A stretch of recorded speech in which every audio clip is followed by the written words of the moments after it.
look at sticks now. When you're picking up, when you're just going, you can find sticks. So this would be sort of a typical little limb you could find laying around. This happens to be what we call a short stick. In Tai Chi, we use this. We have a form that we do with these little things. But you know, anything, it can be any size.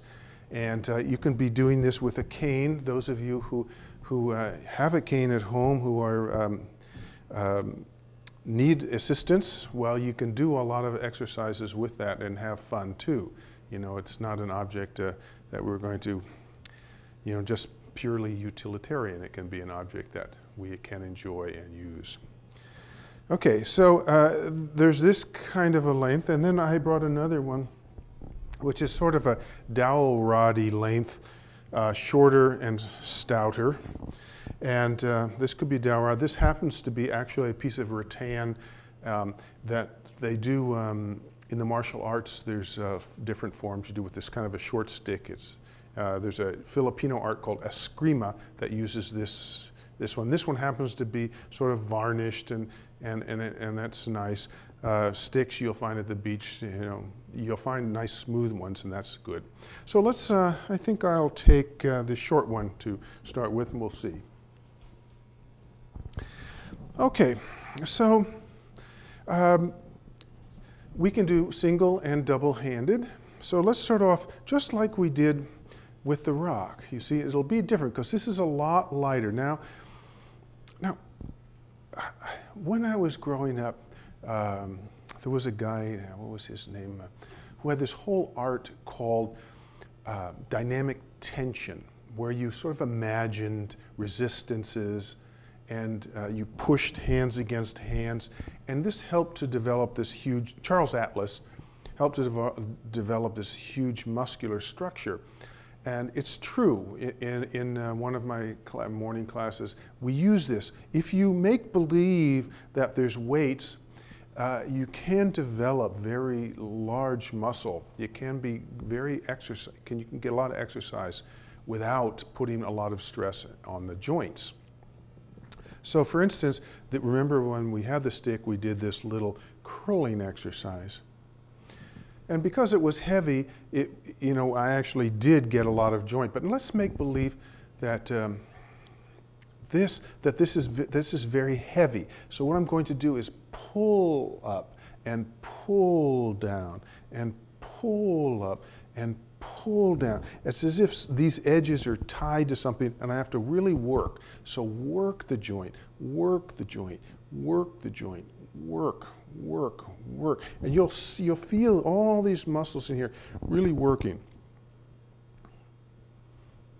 And then after you've done that, just sort of take it easy. And again, side to side. This is really, and you want to make sure that you're keeping the arm still when you're doing this. See? This sort of looks to me like a snake turning its head. You see, you don't want to do this with the elbow. No, just with the wrist is very good. Good. How about arm twist, holding your stick. Now, don't hold the sticks too tightly, nice and loose. And here we're working shoulder, elbow, wrist joint, nice and easy. And if you really get this going, it sort of, you can fly away, you know, get going like a helicopter. Like that. Very good for shoulder. Good. Now, another exercise here we can do is just now hold your elbow steady, and just as if you were hitting a hammer. Okay. And you can pull and pull and pull and pull and pull and pull. If you had a big fish on the end of your line and you pulled it in and pull, then loose. Okay, put your index finger down the stick. And here we're going to circle. Nice wrist exercise, full circle. Again, you want this, just the wrist to do this, just with the wrist. And the other direction, wrist.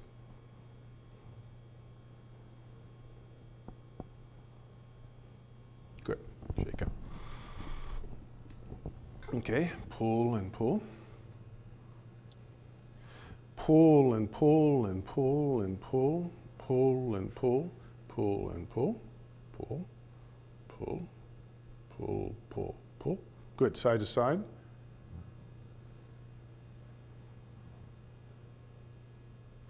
Really, how often do you do something like this? I don't know what you would do to do that. Stay, arm. Light and free, light and free, and light and free.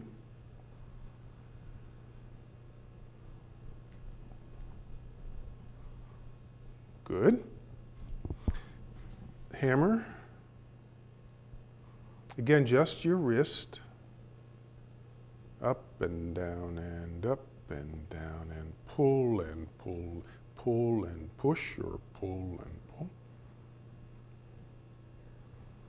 Good. Put your index finger and circle.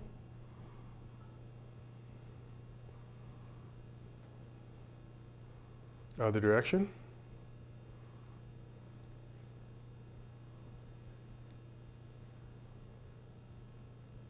Good.